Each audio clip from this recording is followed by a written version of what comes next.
and his companies and what is going on. But they were there to help. So Mr. Aditya Birla, he was very kind enough, and like for 3 months, I think he used to have meetings for me, for my companies, and conduct meetings himself, like talk to my managers and my executives and take from them the performance for the last month. So he was very helpful, and in that way I had a lot of burden off me, so I thought like at least and of course he was of great status and business acumen is undisputedly the best.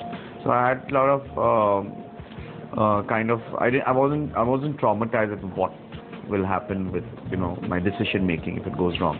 But I do feel that sometimes till you learn from your own mistakes and take your responsibilities yourself, you may manage things, but you won't move as fast ahead as you would want to, because then you're always governed by a lot of other factors. So this one's doing this to me, they're already looking after some company, they have diverse opinions, so you get kind of flummoxed in the middle as to what you should do.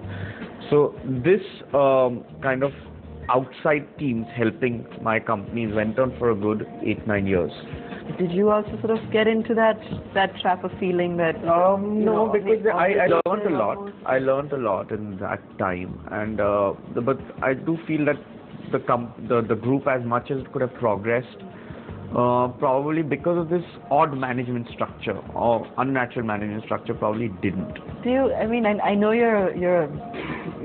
know you're a very positive person, and I know that you're saying that you don't normally regret things, but wasn't there a moment when perhaps you sat there and thought back and you're just like, why is all this happening to me? In the sense, it's such a normal human reaction to have. To be honest, no.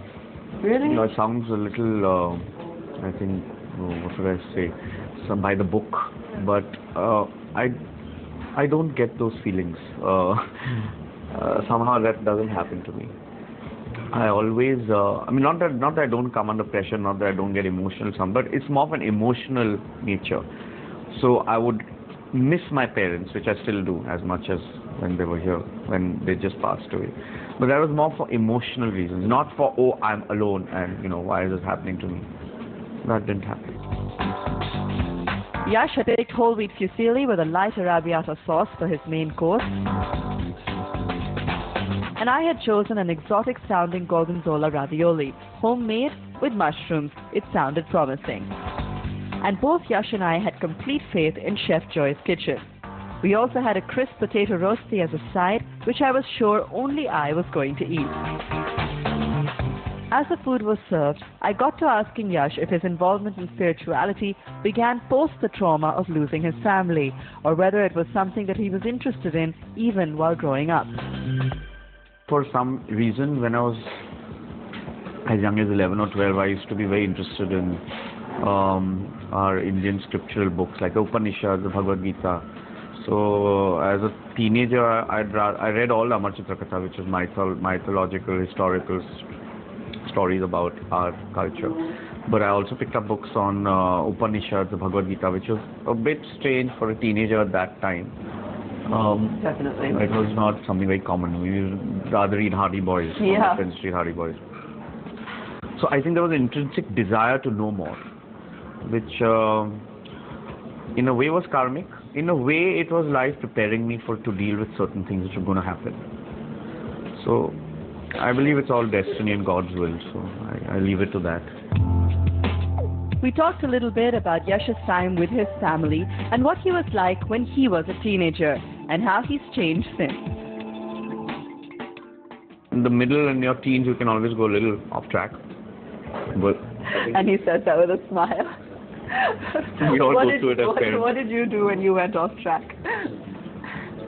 I don't remember what. Actually, I was a very shy boy as a teen also. So I never used to really do rebellious activities. But yes, when my parents told me to do something, I'd try, and if I didn't believe in it, I would just persist and not do it. I was very introverted. In fact, they used to want me to be more extrovertish, and I used to talk less. So all those things I was... Changed with time. Change with time, yeah. Change with exposure, experience. Like now, as you can see, I talk a lot. So all those years of not talking I've made up for now, because now I just can't stop talking. I keep talking and I keep sermonizing. which is very bad, but I do it. Good for us, I guess. Well, on that note, let's take another very quick break. We'll come back, of course, with dessert. Well, Yash doesn't have dessert, but he has picked something else that he does enjoy. And we'll find out a little bit more about him when we come back.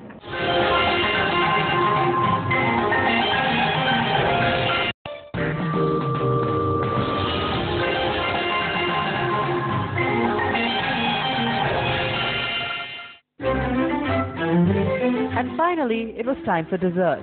We'd found a low-fat yogurt for Yash, and my favorite part of the whole meal, the signature chocolate volante at Frangipani. This chocolate mousse was completely irresistible.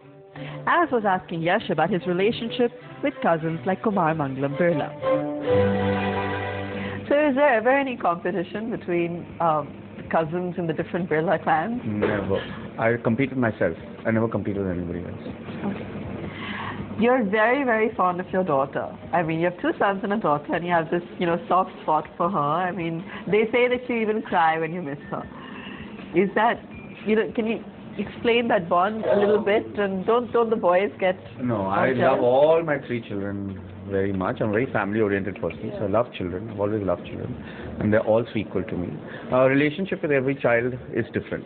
With a daughter, it's very emotional. Yes, you're right. When I miss her, when I have to leave town for more than a week, I start feeling a little low because I'm not going to see her. That's me with her. And now she's growing up. She's 10. So I'm getting little, kind of panic symptoms. And now when she'll become a teenager, then probably I will not be spending as much time as I do today. And I can't do all the innocent games we play together. I spend a lot of time with her. The reason being, I think it's a little, again, heavy and little emotion, but my mom, I missed a lot after she passed away. And I always thought some essence of your family comes back as a female energy. So I used to, from when my wife was pregnant for the first time, I used to always pray that I get a daughter.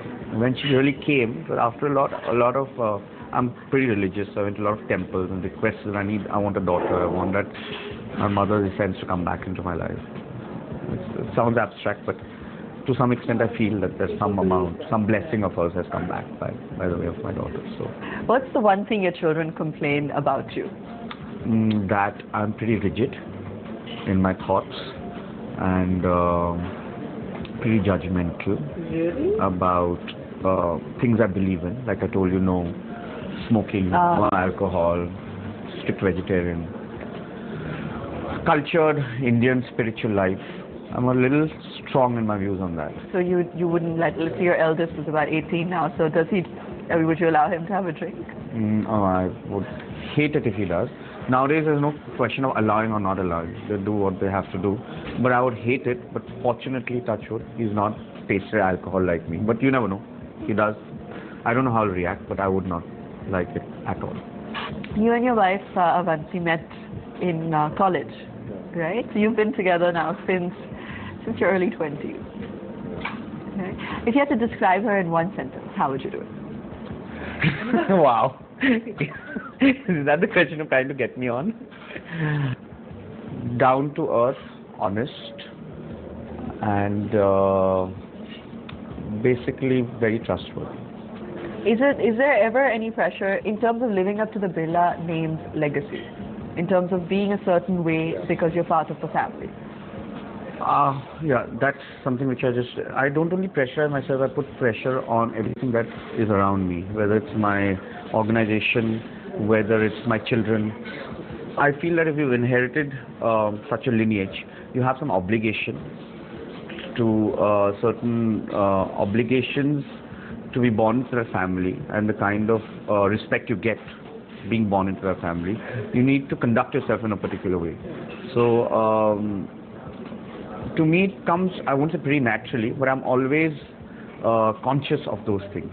So as I said, those things, give back to society, cultured, traditional, family oriented. It comes to me pretty naturally, but I become a little persistent when it comes to people around me. It may not come to everybody around me naturally, but I really sincerely believe in it, that my family's values, my ancestors' values, for which we are known for. We are not known so much for our being as industrialists or for the affluence part of it. We are known more for our cultural heritage values as a family and a traditional value. I really respect it. I really believe that that's the essence and foundation of every human being, and we should follow it to the best of our abilities. Yash, thank you so much for being with us on the show. It was Thank a real you so pleasure. much. Thank you so much for having me here. It's a pleasure to chat with you and to have a nice meal, healthy meal with Healthy you. meal, as healthy as we can get here at Anshipani. All right, well, we're going to go ahead and enjoy our dessert now, and Yash his low-fat yogurt and my absolutely divine chocolate mousse. But we'll see you again next week right here on The Date. Do tune in. Thanks for watching.